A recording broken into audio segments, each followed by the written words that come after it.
number one versus number two. You know, you get into the season, you see these big matchups, and it's not very common that we make it all the way to Thanksgiving where they're both undefeated.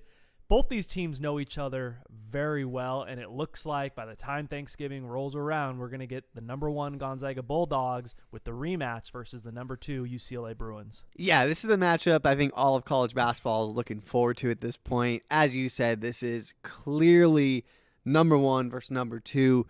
Obviously, you've got Gonzaga with a very young roster, but a very, very talented roster at that. And then UCLA, I mean, just veteran leadership, bringing back all their starters. These are two teams, two forces to be reckoned with out there, and it's going to be a battle come Tuesday. Yeah, I mean, UCLA returns basically everyone from this Final Four team just a year ago.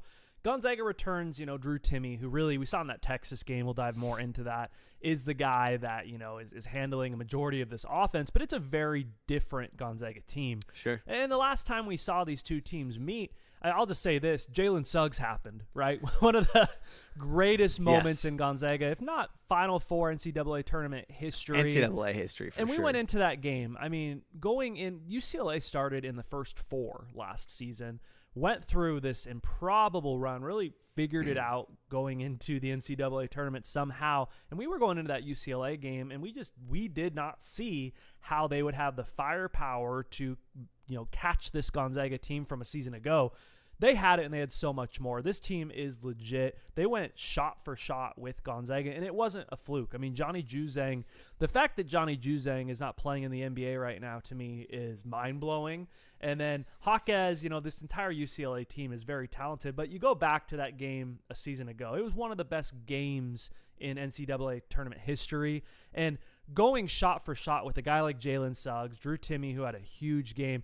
I mean, these guys who came back for UCLA, having that veteran leadership that they do, that's the type of construction it takes to hang a banner. Absolutely. And not only do you have that veteran leadership on that team that's coming back, but with this roster of UCLA's, you bring back a chip, particularly for this game. Yeah. You bring a chip on your shoulder. I promise you, not that anybody could forget it, but I promise you they have not forgot that last game. And they're going to come out ready to play. And the Zags need to be ready for that. I think UCLA is going to try to punch them in the mouth a little bit right out of the gates and just jump all over them. So that's going to be, I think, a very telling sign about how this game goes. But, last season, man, like you said, we really didn't think that they had it in them. And it just goes to show you that run that they went on was really not a run. That was them finally clicking. Yep. And that was, I think, what everybody looked for throughout the whole season. A run is somebody playing above their pay grade. That wasn't a run. These guys are gamers. They may not be an analytics favorite. You look at the shots they take, and they may not be the highest quality shots. Does not matter. They are gamers. They show up and they get buckets. That's what this team does. Well, both these teams have been tested early. UCLA beating number 4 Villanova 86-77 in overtime. I mean, the fact that game was scheduled at 8:30 p.m. on a Friday night is someone needs to be fired. That needs to be a prime time.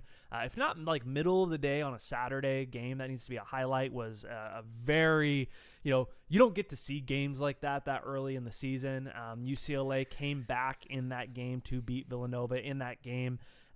Really the big four for UCLA carried them. Juzang had 25 points. Jaquez with 21.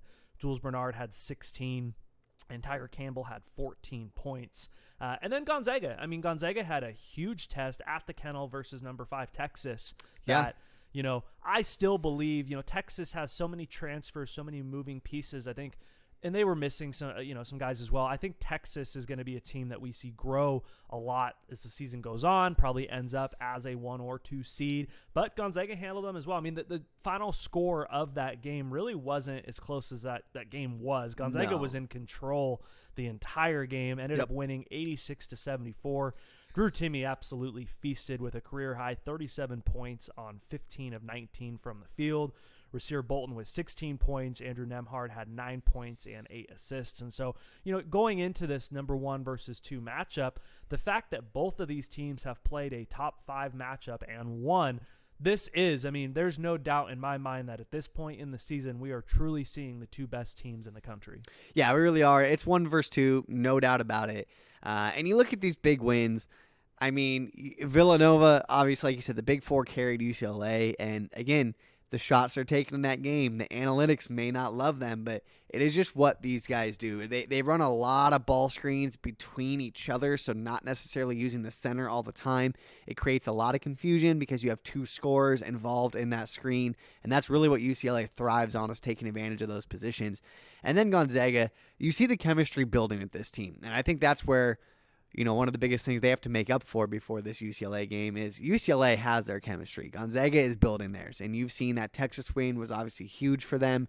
I think you really saw their defense come together, and then, of course, in the game afterwards against Alcorn State, you really see the offense starting to click as well. So, you know, that Texas game, that would go back to that, we both thought that was going to be a very, very close kind of down-to-the-wire game. I think it just shows you how talented this Gonzaga defense is, and when they play disciplined, they are very good. We talked about their turnovers going into that game. They had 7 turnovers for the entire game. If this Gonzaga team plays discipline, they are very hard to beat. It's the same as last year's team, where it's really easy to fall in love with the offense and get wooed by, you know, what Chet can do and Timmy can do on the offensive end and so many other guys. But this is, I think you said it in one of our previous videos this season, that this is going to be a top 5 defense in the country. People are going to forget that. The length that they can throw at you was very evident. We fall in love a lot of times with coaches, and this coach is going to play a defensive style of basketball. Well, Chris Baird's not going out and guarding anybody, right? Yep. And so what was very evident in that Texas game is this is a elite defensive team in Gonzaga, so it'll be very interesting to see how that turns out in this UCLA game. Both teams were filming this on Wednesday before the game. They play on Tuesday before Thanksgiving. At this point, each team is 3-0 to start the season. They will each have 2 more games before next Tuesday's matchup. UCLA plays North Florida tonight on Wednesday, the 17th, and then Bellarmine Monday night in Vegas the night before. Very interesting, right, that both these teams have games just the night before. Yeah. I'm very interested to see how each coaching staff plays their guys. You would assume they go to a super deep bench during both of those games. Sure. And then the Zags play Bellarmine. They do have a common opponent between now and when they play, which will be fun to see. So you've got UCLA, who plays Bellarmine on Monday night. The Zags play Bellarmine Friday night here in Spokane. And then they play Central Michigan the night before UCLA. And so we will get to see each team play 2 more games before they meet. And you know, if you look at these teams and you look at actually the team stats, and we'll get into the kind of our predictions, our score breakdowns, but where I want to get to, we're talking about these 2 games they have left, is I think there's a enormous piece that UCLA is going to need to make this game competitive, and that's Cody Riley. Cody Riley, in their first game of the season, ended up with a knee sprain. You heard some people say he's going to be week to week. Really what you're hearing coming out of UCLA is he's going to miss a few weeks. And I think obviously the hope here is let's just get him back for Gonzaga. They don't care if he plays 1 minute in their final 2 games before.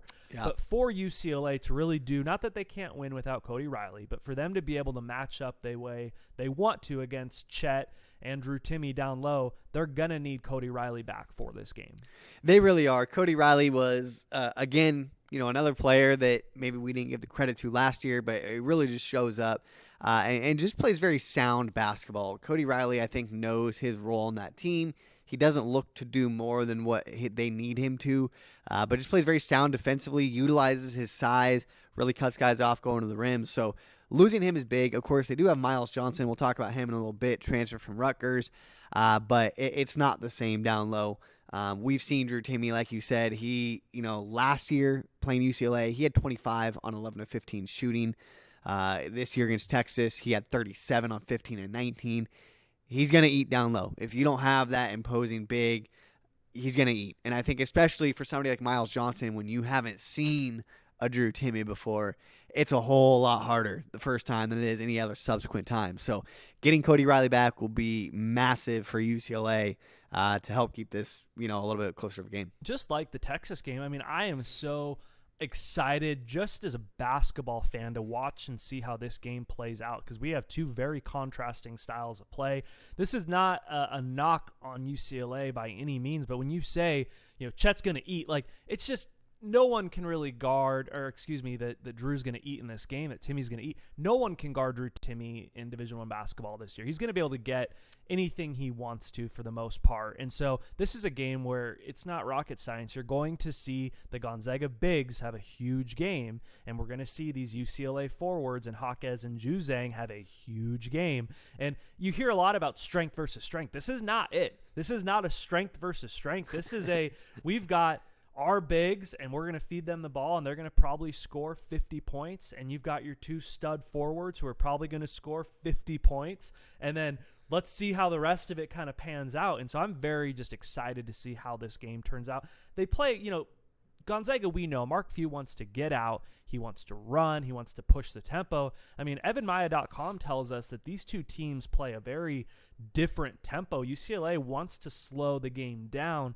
What I'm interested to see is, I believe personally that UCLA thinks they can run with Gonzaga because they did in the Final Four. And so is this going to be a game that ends up in the 60s, the 70s, the 80s? I think UCLA knows, hey, we can go shot for shot with it. You want to play a 90-90 game? We'll be in it. But we know that UCLA prefers to slow down the tempo and get into that half-court style game. Yeah, that's what they want to play as. I think it's going to be very interesting to see kind of how emotions are handled coming into this game. Yeah. Because UCLA, like you said, they're going to have that chip on their shoulder. Do they show that right out of the gates, and do they want to get into that slugfest right out of the gate, or do they try to play their game? Because I think those are two very different things, like you just said. They have the talent to do it.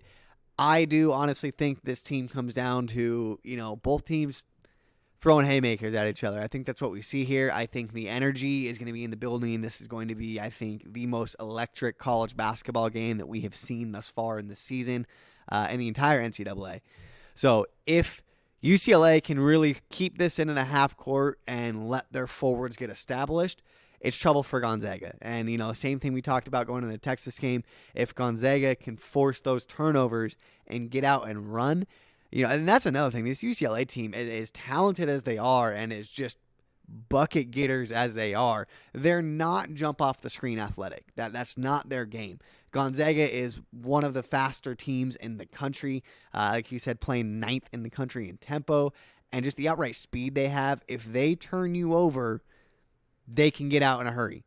And that's the biggest thing for UCLA they have to worry about, is you cannot let these Zags go on these 8-0, 10-0 runs, which they can do very quickly if you don't take care of the ball. Well, and when you say like throwing haymakers, we're talking figuratively in terms of shot for shot, but I'll tell you this. Yeah. How do you slow down a team that appears to be a little bit more athletic? I mean, you get physical, right? And you look at what Jaquez has done just with his body in the offseason. Like, this kid he's a 3 who plays a small 4, and he's bulked up quite a bit. Like, what I expect UCLA and Mick Cronin, who his whole career is known to play a very physical style of basketball, is I expect them to come out and kind of like, it's hard for teams to look at a guy like Chet Holmgren, who's 7 foot, 195, and not want to out physical him. Like we talked about in our Texas preview that, Chet's a lot more physical than people give him credit for. He's got definitely a huge fire to his game, but I do expect for UCLA to come out and try to get over that,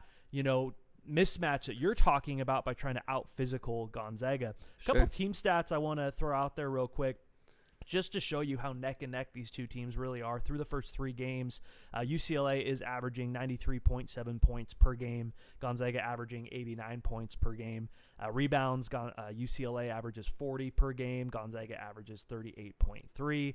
Assists, UCLA 15.7 to Gonzaga's 22. So Gonzaga does like to, get a little bit more ball movement in there. We see a lot of ISO play with UCLA where, you got Juzang coming off of a screen and curling, and so we don't see as much passing necessarily in that offense. Turnovers, both teams need to limit the turnovers, 11 per game for each. That's one of those things you want to get into an X factor. If turnovers are equal, that's great, but if one of these teams can limit their turnovers or force the other team to turn the ball over a lot more, that could easily decide this contest. Absolutely. And then we'll get into some other stats as we go through these player matchups. We talked about the bigs in this game. We didn't talk a whole lot about Chet Holmgren. If you're a UCLA fan and you haven't watched Chet play, you haven't seen this Gonzaga team play, you're not going to see him jump off the film in that Texas game. I think Texas went into that game saying, let's take Chet kind of out. They really didn't decide to double Drew Timme until the second half. Sure. And we talked about this. You kind of have to pick your poison. You want to double Drew Timme, Chet Holmgren's going to go off. He's the number one recruit in the country. People call him the unicorn because the kid can bring the ball up. He's going to be the best shot blocker and rebounder on the floor. He has a three-point stroke like you would expect a guard to have. So we didn't see him necessarily jump off the stat sheet versus Texas, but I believe that was fully game plan. So there's going to be games this year where Chet scores 25-plus points because a team says, okay, we're not going to let Drew Timme beat us. Chet, you go do it, and he will. And so if you haven't seen Chet Holmgren play, I mean, advantage we know to the Gonzaga bigs in this game. Gonzaga, nothing against what UCLA brings in the postgame, but Gonzaga has a clear advantage there. Let's move into really where this game is going to get really interesting for Gonzaga, and it's how do you guard Juzang and Hawkes? How do you guard these big forwards for UCLA? And I don't think this is a game where Mark Few is going to ask Julian Strawther to go out and say, hey, have fun, go guard Johnny Juzang for 40 minutes. I believe because of the athleticism that you've talked about, we're going to see Mark Few and this coaching staff really decide to switch that one versus four. I think that Drew Timme can really stay down in the low block. There's really no reason. If one of these UCLA bigs decides to go set a high screen, there's really no reason to follow them. You can let them do what they want to do.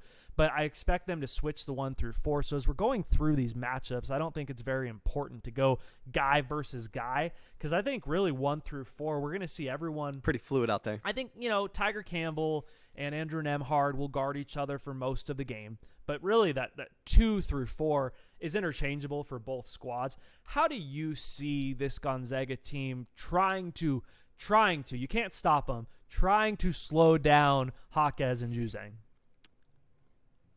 It's one of those, man, you lose some sleep over. I think this coaching staff has probably done the same. There is no clear-cut answer. These guys are very talented. When it comes down to it, like you said, they're going to be switching everything on the perimeter. That's the only way you can do this, particularly when you look at what UCLA does. Yes, they will bring Miles Johnson up or Cody Riley up to set some screens sometimes, but they will run a lot of screens. When you look at Bernard, Hawkes, and Juzang, the three of them will run a lot of screens with each other. And what that does is it puts two scorers in the screen who can pop and who can roll, hit mid-ranges. It brings more variety to that screen that defenders have to now guard. And when you don't have your big who's maybe used to guarding a pick and roll in that defensive side of things, then we have to really see, okay, can we switch this and prevent a double coverage on the wrong guy? We saw that a lot in the Villanova game. Villanova defenders would get lost. They'd end up with 2 on one player. You're giving up open mid-ranges, and you just can't do that. So switch 1 through 4. Play sides on the screen. You don't have to fight through them. You don't have to get sucked into the screen. And from there, hand up. Hand down, man down. That's never been more true than against guys like this. So keep your hand up, contest everything without fouling, and at some point you do have to live with the numbers a little bit. Yep. Johnny Juzang is the best pure scorer in America. There's no question about it. 6'7" junior, averaging 23 points per game, shooting 45% from the field. And then Hawkes, a 6'7" junior as well, averaging 17.3 points per game, 7 rebounds, and shooting 55% from the field and 44% from 3. I know some UCLA fans out there early for the first 3 games are like, whoa, wait, we love Johnny Juzang, but is Hawkes better this year? What a problem to have. Yes. If you're, good way to look at it. Julian Strawther, who really plays the 3 in this Gonzaga offense. This is a sophomore who didn't see a whole lot of minutes last year on this championship team from Gonzaga. Has really stepped into his own. If you're Julian Strawther, though, I'm sitting in this game looking at those 2 forwards at UCLA, just saying hey, that's who I want to be a year from now, right? He has all the pieces. He's a sophomore, hasn't played as much or is in meaningful games as those 2 have, but he's a kid that's going to be a force to be reckoned with on his own. He may not be there yet where Hawkes and Juzang are, but there's parts of each of their game that remind me of Julian Strawther. And so UCLA fans, be ready. This kid that isn't really on the national stage yet in terms of people knowing about him is going to this could be, we're going to see a Julian Strawther game in a big game this year. It could be this one where we see him go for 20 plus points and people go, wait a second, like we knew about Chet, we knew about Timmy, who's this kid? And so for Gonzaga, that's who you'll see running the three.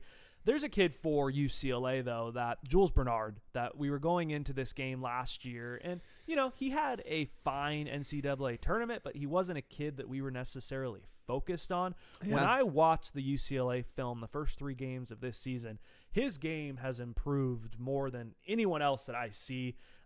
He's a 6'7" senior. Yeah, that's correct. They have 3 guys that are 6'7".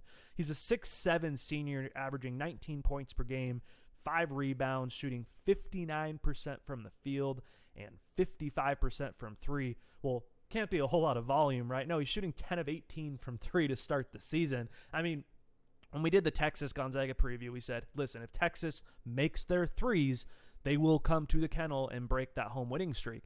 If Jules Bernard goes off and this UCLA team hits their threes, they will beat Gonzaga. They will be the new number 1 team. And just to give you a couple stats real quick as we're talking about the threes, UCLA is a team shooting 40% from 3 on the season. Gonzaga shooting 33%. But this is where I really get into the tail of the tape. UCLA is averaging 27.3 3-point attempts per game to Gonzaga's 19. So 8 more threes per game. And they're making 11. Gonzaga's making 6. If UCLA makes 5 more 3-pointers in this game, I mean, that's the formula, right, to beat Gonzaga. And, you know, you're looking at, you know, who's going to, you know, Rasir Bolton, who is a athletic guard from Iowa State. He's not 6'7". And so you're wondering, like, how are you going to get a hand up in Jules Bernard's face? And how do you limit this UCLA 3-point attack? I mean, what we saw with Texas early is Texas took some bad looks from 3. They had some bigs taking shots that you don't necessarily want. They have sped up. I don't see UCLA doing that. UCLA can get those looks. I'm very curious to see how often do we see Chet jump out and try to defend, how Gonzaga tries to use that length. If Gonzaga wants to get out of Thanksgiving week and still be the number 1 team in the country, UCLA cannot go off from 3. No, that's obviously a must. And this is something that we talked about going into the Texas game, kind of, you know, off air. We talked about how you really thought Texas was going to hit their threes. And, you know, I remember texting you that theoretically, yes, it's easy to beat Gonzaga. You hit your threes. They can't shoot with you. It's theoretically easy to do so. The problem is this Gonzaga defense. It really is one of the most talented defenses in the country, especially once they get rolling here. I mean, these are guys that, yes, you may be a little undersized when it comes to starters, but you've got guys like Hunter Salas on your bench with a 6'10" wingspan, and again, one of the most athletic players on the floor. So Gonzaga will have options who they can throw out there defensively. And I think what you have to do, especially when you're mismatched on size a little bit, is, one, you have to live in these guys' pockets.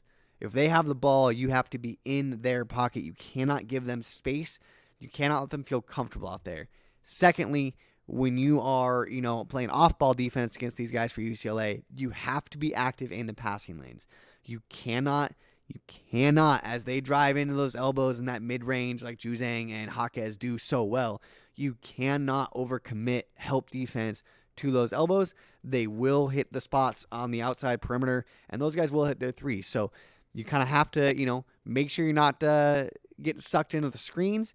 Make sure you're staying man-on-man as they drive into the paint, and stay committed outside. If you can create havoc in the passing lanes, that's going to create those turnovers and get Gonzaga out and running. Hunter Salas, who you talked about, is one of the top recruits in the country out of Omaha, Nebraska. Comes in 6'5" freshman, was a number 20 recruit. Really had a coming-out party versus Alcorn State. I think each of us expect him to play 20-plus minutes in this game and play a big role if they do want to slow down this UCLA attack. And one thing that we've talked about a lot with Gonzaga is who's going to hit the 3. I mean, Julian Strawther is capable of knocking down some threes, but he's not Corey Kispert, right? He might, you know, eventually not many people are, but turn into a more potent 3-point shooter. But so far through the first 3 games, it's been Rasir Bolton. I mean, he's shooting 8 of 12 through 3 games. He's not going to keep that pace, but has very, you know, someone's had to step up. And I think we now see why this Gonzaga coaching staff, aside from his athleticism, prioritized getting him into Spokane like they did is they knew they needed to make up for some of that, and so far he's been as advertised from behind the arc. Moving on to kind of our matchups in this game as we go to the guard position, and Tiger Campbell and Andrew Nembhard are each going to run the show for their respective teams. Campbell is a kid that you're always going to hear, because he's 5'11", how is he going to – he just does, right? Like, he just figures out a way.